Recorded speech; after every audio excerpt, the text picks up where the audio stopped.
There is a big difference between a pre-qualification and a pre-approval. What I like to do is I like to do pre-approvals, not actual pre-qualifications. So, one of the differences between the pre-approval and a pre-qualification is a pre-qualification is basically someone that just is pulling the credit report, but not running it through like the automated underwriting engine. And they're not collecting all the income docs and assets and so forth to make sure that you have a legitimate deal. So what I try to do is I try to gather as much as I possibly can up front to get what they actually call a pre-approval, where I'm running it through the automated underwriting engine. If you don't understand what the automated underwriting engine, just let me know. But pretty much on every mortgage deal, it's ran through an automated underwriting engine, either desktop underwriting, which is Fannie Mae, or Loan Prospector, or LP for short, which is Freddie Mac. And some of those Fannie Mae and Freddie Mac, they have different programs and different guidelines and so forth. But I try to run every file that I get, or every pre-approval, through the underwriting. I mean, just because someone has a good credit score doesn't necessarily mean that it's a viable deal. So I try to do my due diligence and make sure that I get a lot of the information up front. So a pre-approval a pre-approval versus a pre-qualification can definitely affect your offer getting accepted. If you have a pre-qualification, you may get a listing agent say, I want a pre-approval. How do I know this borrower is actually pre-approved? And they may not want to accept your offer. So you want to make sure that you have an actual pre-approval from a legitimate mortgage company or lender. Because there's a lot of lenders and there's a lot of mortgage companies that will do pre-qualifications, and then you're thinking everything's good, you put the offer in, and goes through financing, and then all of a sudden there's issues during the financing process. And none of us want to have issues during the financing process. And you want that process to be as smooth as possible. So that's what I try to do. Is try to make the process as smooth as possible from the get-go by issuing a pre-approval versus a pre-qualification. So the way I do my pre-approvals, I do a little differently than a lot of other lenders do, or loan officers. I like to do it based off of what the borrower wants to pay, their highest amount that they want to pay. So they're not being what I call house poor. They're getting a house that they can afford, that they feel comfortable with the payment, and then kind of go from there. So I try to work backwards based on the monthly payment that they want, and then kind of determine a purchase price. So if someone says they want a payment of about $900, I kind of figure out, and depending on what area they want, how much that's going to afford them in a mortgage. A lot of times it's going to be a lot less than they can actually qualify for on paper, which is fine. Because I want them to be comfortable with the amount that they're going to be able to pay. So if they start looking, let's say they want to start looking in a house, for houses in Bloomfield Hills, and they want $900 a month. Well, we all know that $900 a month in Bloomfield Hills is not going to get you about a house. So once they start looking, but they may have the ability to afford a $1,200 or $1,300 house. So once they start looking at houses and they realize that there's not anything that they like, or a $900 house in that area is going to cost, so it's going to need a lot of work. So I but I give them the flexibility, so once they start seeing, if they want to go higher, they have the ability to go higher as far as maybe increasing the purchase price, based on, if they're comfortable with the payment, with the new payment. So that's just one of the things that I do, and just to kind of make sure that we're not in a the borrower's not kind of overlooking what they want to pay. Most borrowers and most people that are looking for houses, they're gonna tell you the cheapest payment they want, and with us being the expert, we have to kind of let them see, but also guide them as well. So that that's kind of how I do it. And then once they kind of see that maybe the $900 is not really realistic in the area that they're looking for, I always ask them, so what's the absolute max payment that you can afford? And they may say $1,200 or something like that. Now we can expand that pre-approval range and maybe find them a little bit more some more options in that range. Does that make sense? Does anyone have any questions on the pre-approval or pre-qualification of how I do that?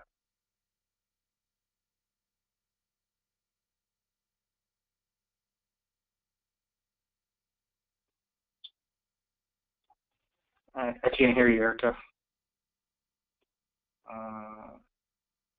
I was muted. I said you were very thorough. I don't have questions about that. Okay. If anyone has any questions, just type them in the chat box, and I'll try to answer as soon as I can. So, one of the other topics that Erica kind of wanted me to kind of go over is the pre-approval criteria between FHA and conventional. So there's FHA and conventional are probably one of your two most popular programs that there are some other products that we can maybe get into at a later date, but we can kind of focus on these two. So these two are pretty much the most popular. There's a lot of misconception that FHA is like only strictly for first-time home buyers. That's not true.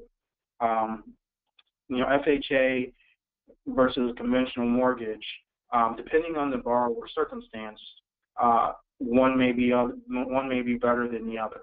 I know there's a lot of misconception with maybe listing agents and even sellers that FHA is a bad product. It's for lower end credit type borrowers, and they're very strict as far as their requirements, inspections, and so forth. That's not necessarily true. Because some of the issues that you would have with FHA, you may still have with conventional as well, depending on the property. So our criteria for FHA and conventional. I'll start with FHA. FHA, we have a minimum credit score of 610. So the middle of the three credit scores has to be 610 or above. And then as far as conventional, you have to have a 620 middle credit score. So, but just having the credit score doesn't necessarily mean you're going to qualify for an FHA or a conventional mortgage. So, some of the things that could kind of throw that off or not get you an approval, through the automated underwriting engine is bankruptcies, foreclosures, short sales, judgments, collections, and overall bad credit history, meaning, there's some late payments, slow payments, more than 30 days late. So that's my job, and it's probably helpful, but not required if the real estate agents kind of help in that process. But I don't want agents to kind of actually pre-approve anyone, because that's not what you guys do. You guys sell the houses and list the houses.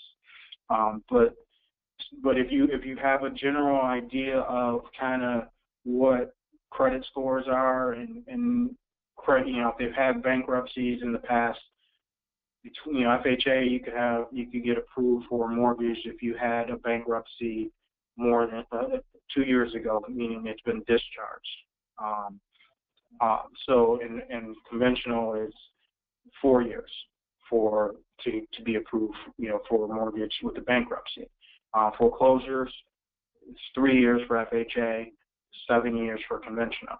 So, knowing the basic information as far as criteria may help get deals pre-approved when you're out actually showing. I mean, because hopefully most of you guys are not showing anybody any houses unless they're actually pre-approved. Talk to a lender, because you don't want to waste your time, the buyer's time. You just don't want to do that. Because there's time is something that you can't get back. So that's one of the things that you definitely want to be mindful of, is not wasting your time and showing houses or taking someone out that's not can qualify for a mortgage. And typically, if when an agent comes to me and they have a buyer that needs to get pre-approved, I get them pre-approved fairly quickly, usually within a couple-hour time frame, because I know time is of the essence, especially in this market. Houses are like flying off the market. So it's important to get as much information as quickly as possible. So if your buyer can find a house, and they can make an offer, as soon as possible. So so like I kind of went over the seasoning requirements for bankruptcy, for foreclosures. Judgments and collections can kind of be a little tricky with either or, FHA or conventional.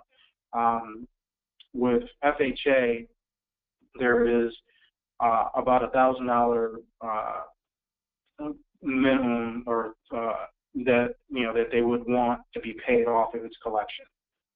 Meaning, so if someone had a $1,000 collection, or maybe you had like three collections that totaled $1,000. With FHA, most likely those would have to be paid off or settled.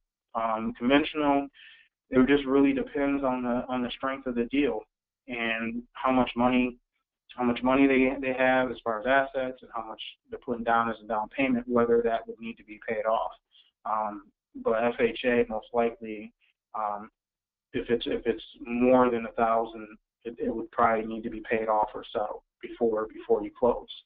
As far as loan amounts go, as maximum loan amounts, FHA in our area, you're limited at about $271,000. The exact number is $271.50 as far as the loan amount. That doesn't mean someone can't get an FHA and higher than that, but they would have to pay the difference to get the loan amount down to $271.50, which includes the upfront mortgage insurance premium, which I can kind of go into a little bit, as far as what that is. So basically, with FHA mortgages, they have what they call upfront mortgage insurance premium, which is basically kind of a PMI that's financed into the loan, but then FHA also has a monthly PMI that's going to be for the life of the loan, as long as they're in the FHA mortgage. So FHA can be a little bit more expensive than a conventional mortgage, but typically it may make better sense to go FHA than a conventional, because conventional, the lower the credit score is going to definitely affect the interest rate in their payment. So they may have an actual lower payment even with the upfront mortgage insurance and the PMI on FHA than they would conventional. But that's kind of, we can kind of get into that a little later. This is just kind of a little of the basics of FHA versus conventional. So, and then conventional loan amount is to keep it what they call conforming, and it is $424,100. Anything above that, it becomes a jumbo mortgage, which the interest rates can be a little different. The down payment requirements can be a little different, a little bit more stringent, a little bit more tighter, and then some other different guidelines as well. So, if someone's looking to stay in a conforming, and they want, the conforming rates, then their loan amount can't be more than $424,100. So, so that's just on the loan amount side as far as FHA, from FHA to conventional. And then as far as down payment goes, FHA has a minimum down payment of 3.5%. That's across the board. Now someone can put more than 3.5% down, but they're going to have, no matter how much they put down on an FHA mortgage, they could put 35% down and they would still have PMI. Unlike conventional, there are some programs which I try to do a lot of. It really depends on the borrower's credit score and so forth, where they can get into a house as little as 3% down. And you can go, with conventional, if you put more than 20% down or 20% or more, then you don't have PMI. PMI is private mortgage insurance. It's an insurance that the lender, not necessarily us, because I'm the lender, but the owner, like Fannie Mae or Freddie Mac, that requires to have on your mortgage payment, which is basically an insurance allowing if the loans go into default, that basically Fannie Mae or Freddie Mac would still get paid, but they make the borrower pay for it, either on a monthly basis or it can be paid up front and in one lump sum at closing. So there's a lot of different options on the conventional side versus the FHA side. But it just really depends on your borrower situation, whether you go on FHA or conventional. One thing about FHA, and you guys may have heard about it, you may have not heard about it, but FHA, at least in the state of Michigan, they have what they call MISHTA, which is an FHA mortgage, but it's a down payment assistance program that the borrower can get up to $7,500 in MISHTA grant. I'm not sure if you guys still can hear me. Can you guys? I think my server was lost.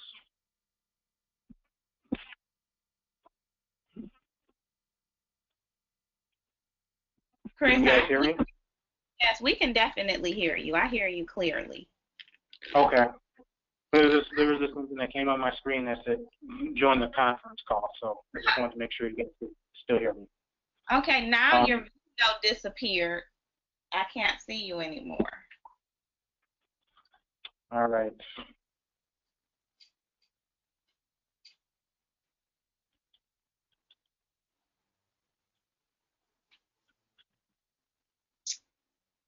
Let me figure out what's going on here.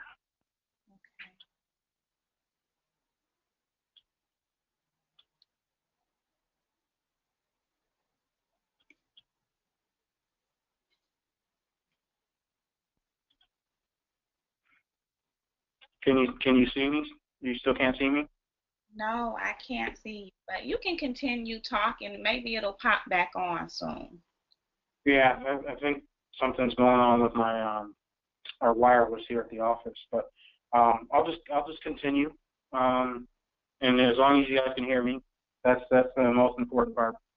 Okay, have a question about MISTA. With Sure. with the MISTA program, how does it work with the money?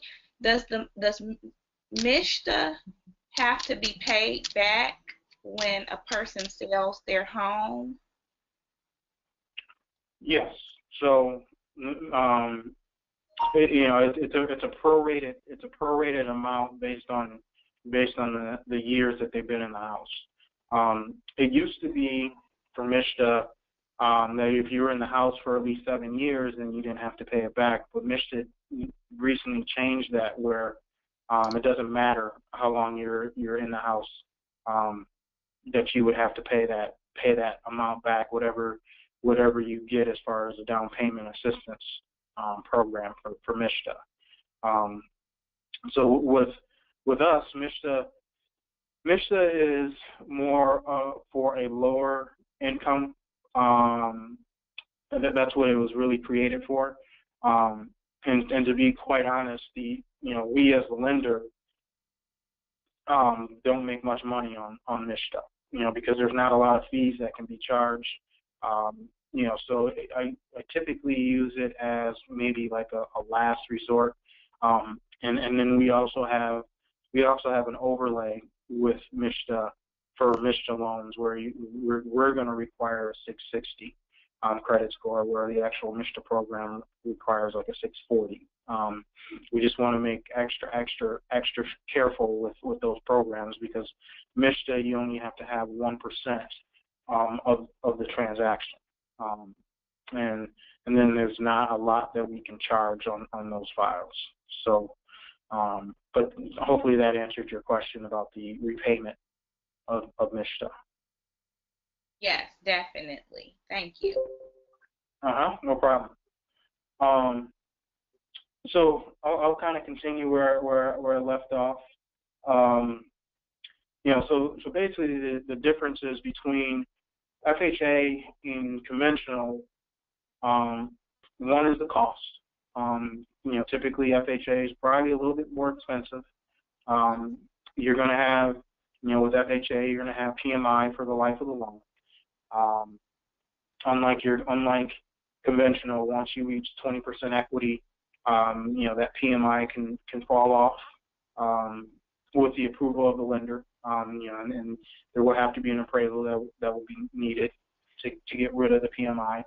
With conventional, you can kind of structure the PMI a little differently.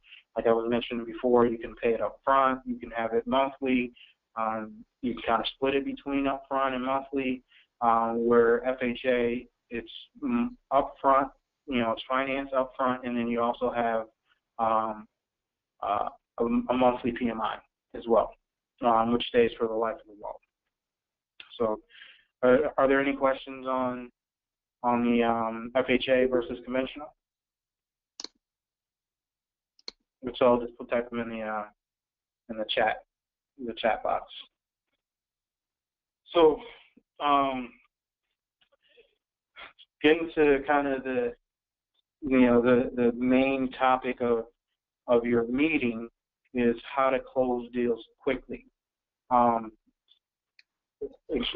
For me, it all starts with the pre-approval. The better the pre-approval, the more information you get from the borrower, the smoother that transaction is going to be. So I try to make sure that I get as much information as I possibly can.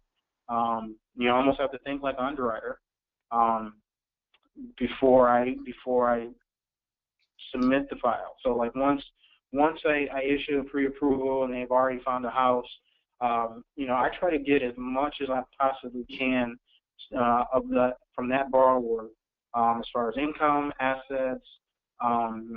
If I know there's like a bankruptcy, find out why, get the bankruptcy paperwork. Just little small stuff like that can cause the process to slow up. So like I said, it starts with the pre-approval process. So, the better the pre-approval, the quicker and easier the file's going to go and close. So So that's like my key. Not to kind of toot my own horn, but my closing ratio is about 95 to 98%, because I try to get as much of the information as I possibly can up front, do my research um, before maybe I issue a pre-approval, um, and so when they actually find a house, they are ready to go. I'm confident that the deal's going to close because I don't want to waste my time. I don't want to waste your time. I don't want to waste the borrower's time because you purchase a house is going to be the biggest asset they purchase in probably 5 years. The stats show that a buyer looking to purchase every 5 years or so.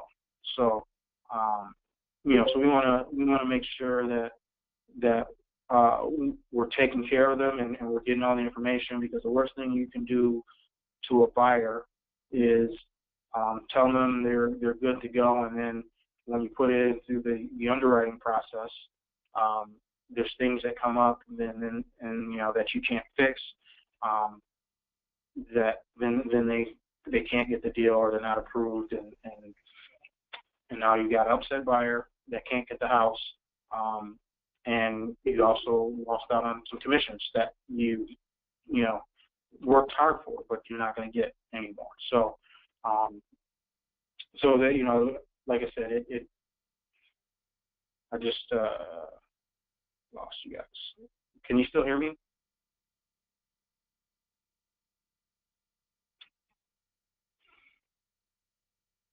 Chris, we hear you.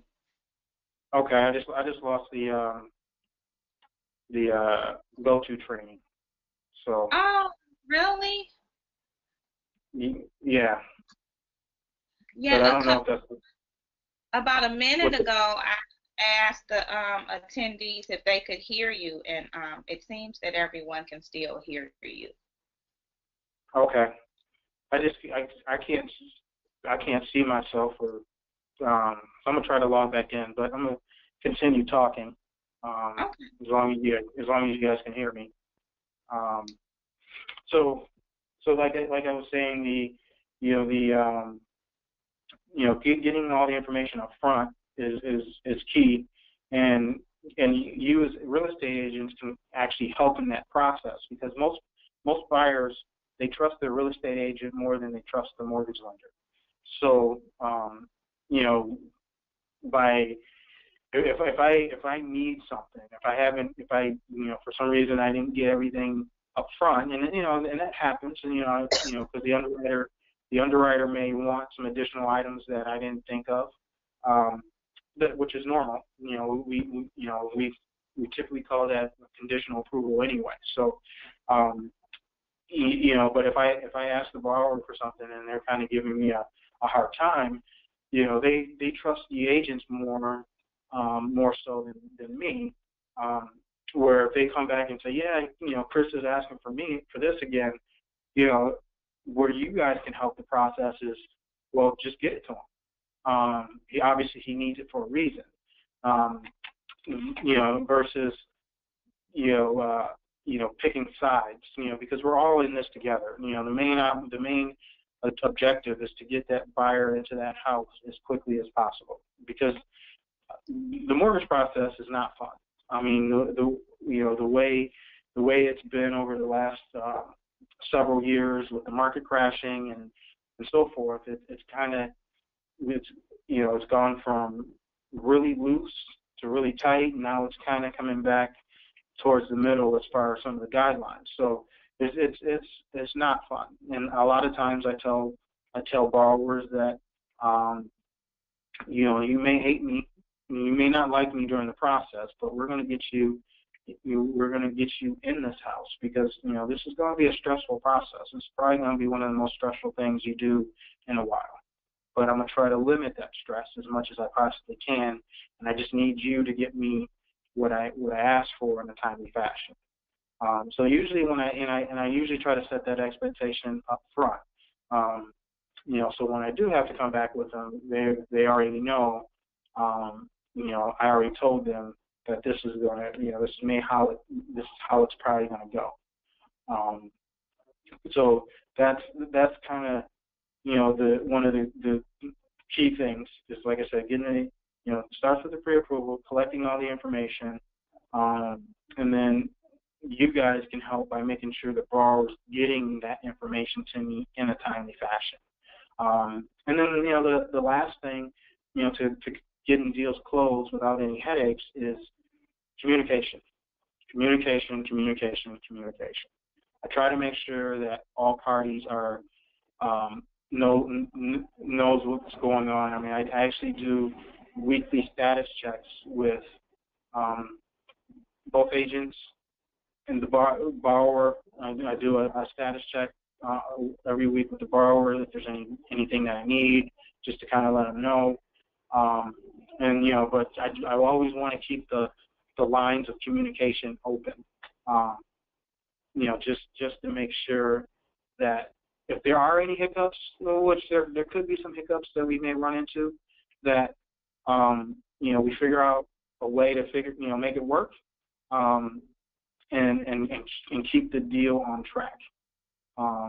Now, most I don't know if you guys have ever heard this saying, buyers are liars. So, a lot of times, well, not a lot of times, but in some instances, they may tell you something that's not true, or not tell you stuff at all, and then we're finding out in the middle of the process, and then we got to figure out a way to make that work. And the only way to try to make that work is communicating with one another. I mean, because at that point, we already know that whatever the situation has happened. So we got to fix it. So there's no need to point fingers or say you didn't do this or you didn't do that. We already know there's a problem. Now we just got to fix it and get it corrected and still keep this deal and get it to the closing table. So that's probably one of the most, besides the pre-approval, is the communication part is probably the most important aspect to keeping a deal from not having headaches. So, mortgage tips and red flags. I've said this probably 2 or 3 times already, but once again, it kind of goes back to the pre-approval process. If I do my job up front in the pre-approval process, in the initial meeting with the client and the borrower, we shouldn't have any red flags. But if the borrower is not telling me all everything, then we may have red flags. But like I said, the stronger the pre-approval, the easier the file is going to be in collecting all the documents. So some of these things I've kind of mentioned before, but they kind of interchange, and it just makes it's just important that we kind of work together, and getting as much information and much personal information. Sometimes like I was mentioning, the borrowers feel more comfortable with you as real estate agents because you guys will meet them first, you kind of befriend them, and you can find out information that may be helpful, where they may be a little bit more hesitant to talk to me about some of the personal things, or why they're looking for the house, why if they have a kid, maybe this is why they need 3 bedrooms, or that is as trivial as it may seem to you. It actually may help us on the mortgage side. Like especially if I run into an issue, and I because one of the nice things about where I am is I can actually pick up the phone and I can call my underwriter, and we can kind of talk through some issues, or if I'm having some problems. So the more information I know about the borrower that they maybe necessarily didn't tell me, but they told you, and you kind of relay that on to me, I can relay that on to my underwriter, so they can kind of see the big picture, because this basically getting a mortgage now is basically a big puzzle or a big story. And it's my job to present that story or put that puzzle as complete as possible to my underwriters so they don't have as many questions. And some of the personal stuff on as far as the borrower could actually help the file, because underwriters are people as well, and they do have hearts and so forth. So as long as it's kind of like within the guidelines, maybe there's a document that I can move to closing versus having it before we close, because of their situation, or if they're about to if they're renting a house and the landlord's looking to sell this house and we got to close in a certain time, or this house is going to be sold, but there's still a couple of lagging documents that we're missing. If I know some of that stuff, I can maybe go to the underwriter and say, is there possible we can make this an at closing condition because of such X, Y, and Z? And typically they may say, yeah. I mean, if it's something that has to be done before closing, then it has to be done before closing. So that's very important. Another tip is, once they're in the mortgage process, and I make sure that I tell them, but it also may help coming from you as the real estate agent, is not to let them apply for any credit during the mortgage process. So if they think they can, they see that deal where it's 90 days same as cash at the furniture store, and they've already been approved, don't let them do it. Especially if they come to you and say, hey, I'm going to start shopping for furniture because I know we're going to be closing next week. No, because we monitor their credit report up until the day they close. So if there's any new credit applied for, we get an alert. If they have opened up new lines of credit, new inquiries, we get an alert. And if they have, we gotta get the statements, how much that payment is. It has to go back to underwriting. Sometimes the credit score can drop. I've seen that before, where a borrower score drops 30 points 2 days before closing. Fortunately, we were still able to do the loan, but it affected her interest rate significantly. So, and then like I said before, is we're here to all work together. So you want to make sure that we're not kind of pitting against each other as far as mortgage versus real estate agent or borrower. We all kind of need to stay together and reach that ultimate goal, is to get that borrower into the house. I'm a big proponent of, if there is something that comes up during the process, is we just fix it. Just get it done. There's no need to point fingers of who didn't do what, or who did this or who didn't. We just got to fix it. That's kind of my mantra.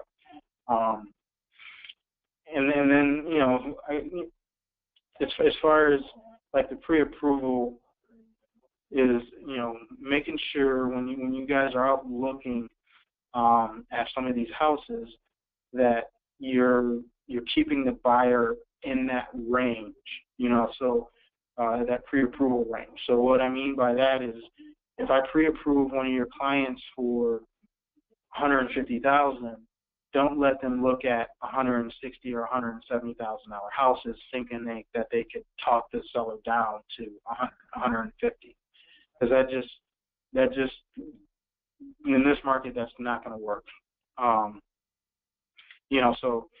That keeping them in that range is going to be helpful. A lot of times, based on the way I do my pre-approval, the pre-approval may be a lot less than they can actually afford. But I would tell you that if there's room for them to go higher. But typically, the buyers are going to try as much as possible to try to find something in that range. But you may have a few that start sending you listings all over the place. You just want to make sure that you kind of rein them back in and be like, your lender said you can only be approved for this amount. Now, and there may be times where the amount that I give them pre-approval is like the max amount that they can get, but that's part of the communication. I'll make sure that every pre-approval that I do is I communicate with the agent and kind of give the agent the backstory. If they can be pre-approved for conventional, FHA, or maybe both, but I only did the pre-approval for conventional, or I did it for FHA. So that's is just making sure that they kind of stay in that range. And then finally, and I kind of have this bolded on my sheet, is you want to always stay in control and be in control. Meaning, don't let them run you. You run the situation. I've had it many times where people are, the buyer is kind of running the agent just ragged, looking at this house and this house. You're the expert. I'm the expert. We need to maintain control of the situation and the transaction. So does anyone have any questions? I don't know how long I'm supposed to go. Chris, we can start wrapping up, but we do have a question from Mr. Jackson. His question, okay. Pull it up. He said, how often should we call to check on the process once we are pending, or should we wait to hear from you? That's a great question. So I actually have a system in place where I'm calling, giving updates every Tuesday to both agents, and then I also try to send out on Friday, like maybe a quick email of kind of what's going on. So at least once a week, you would hear from me. As far as once they are in the mortgage process. Depending on how long it takes the offer to get accepted, from going from an offer to an accepted offer,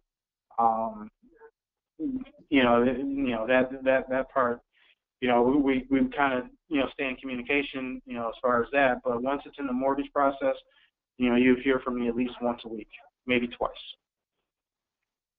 That's perfect. And agents, this is why we've chosen Chris to be our mortgage specialist for the company, because he's so thorough and he follows up with everyone, and he's just on top of everything mortgage related, and he has systems in place that make everything streamlined. I try. I mean, this business is already, as tough as it is. You have to have some type of system in place. The next time you guys have me on, I can kind of talk about some of those systems that I use that I can kind of help with you guys. As far as some of the, we have like kind of coaching here at my company that just to kind of, it's more of accountability type system. Things that we should be doing to kind of keep us on task. I know one of the other topics was maybe lead capture, but we can maybe go into that a little bit more, because I think that would be probably a whole hour worth of topic as far as different lead capturing systems and systems that I use. Well, you know what, Chris? Can you just give them briefly just a couple of ideas that they can use to actually go out this week and generate some leads that could possibly get pre-approval? Just maybe about 3 or 5 quick tips that you can give them. Well, yeah, so I was always told when I first got in this business is you don't be ashamed of what you do. Tell everyone. It seems like no matter where you go, you could be in the grocery store. Someone's always talking about real estate. buying a house, or so you just you almost have to you have to listen. And Eric, I'm kind of gonna use you as an example. Um, your broker, Erica, the way she got a hold of me is she just called me, and that takes a lot of gumption to do that. Just to call someone that you don't know. But that's kind of what you have to do in this industry, is you got to kind of step out of your comfort zone. So I mean, one of the first things I would probably just say is this: if you hear someone talking about real estate, buying, I mean, this is what you guys do. You buy and sell real estate for people, or find houses. Let them know that you're in the business. Talk. Don't be afraid to speak up and say, "Oh, that's what I do." I just kind of overheard the conversation. I always try to find the cheap freeways, to do some things. One of the things that, if you guys, if Erica, if you invite me back, I would like to talk about some of the coaching that we use here to kind of keep us accountable for, that could really kind of help you guys. And I don't know if you guys are working with a title company or a preferred title company, but your title company can provide great leads for you, as long as you trust them, your title accountant's at. So, the title company is more than just a title company. If you're dealing with the right title company, my title company that I work with, they're the largest underwriter in the country, and my title rep, I've known her for about 10 years, has probably introduced me to about 6 or 7 really good agents, and that I have great relationships with. So hooking up with a great title company or title rep can get you some leads as well. But I would say probably the best thing is, word of mouth is probably the best advertisement for anything. I don't really do a lot of advertising or a lot of marketing. It's usually typical word of mouth.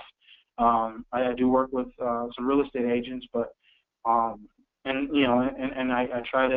try to do what I say, and I'm not that type of guy or type of lender that's gonna, if it's borderline, well, let's see if it works. I don't really do that. I want to make sure it works before. So if you do what you say, and you just kind of talk to people and let people know what you do, I think you would start getting leads really quickly, and just being honest with people. Okay, wonderful. I have one last question, Mr. Jackson.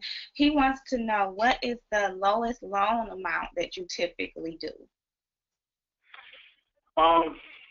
Well, that can be tricky. I mean, we really don't have a minimum loan amount, but the problem, if it gets too low, with all the compliance and so forth, we're going to run into what they call Section 32, or high cost.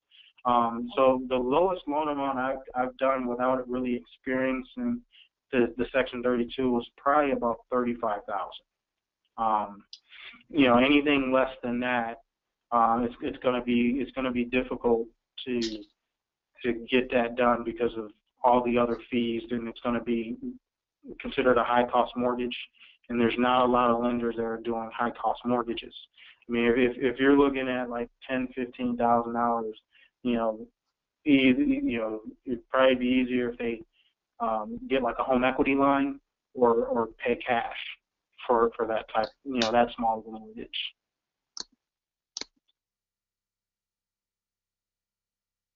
Okay, well, we will wrap up this office meeting. I want to thank you for coming and giving us such a great presentation, Chris. It was wonderful.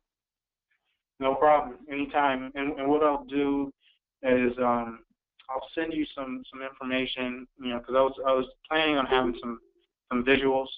I have what they call like a cheat sheet, kind of tells everyone like um, minimum credit scores for different programs. And then I think I sent you my realtor presentation, but I have an updated one with my new address, so I can send that out as well. As far as I can send it to you, and then you can maybe distribute it to your agents. Yes, Um, and I'll also um, forward your app to all of the agents. okay, great. And if anyone has any questions, you're more than welcome just to reach out to me and call me, text me, email me, whatever's easier. And I try to get back to everyone within an hour or so. Definitely in the same day. If I can't get back to you, I'll shoot you an email or a text, and I'll get back to you shortly. I'm just with a client or an appointment. Okay, perfect. So everyone, remember Chris Irvin is our go-to guy for mortgages, and he's really great with texting. So if you need him, just send him a text or call him. I'll send his information over later. And next Tuesday, we'll have an office meeting at 8 p.m. And I want to give each of you an assignment. I want you to come up with 5 creative out the box lead generating activities, and I want you to come and share them with us at the office meeting next Tuesday. So you can find these activities by Googling, brainstorming, talking to your friends, just 5 really creative out the box ways, and we can share them with each other as an office. Thank you so much, everyone, for participating, and I look forward to doing this again next week. Thank you. Thank you, Erica, for having me. Okay, thanks, Chris. Have a great day. Goodbye, All everyone. right, you too.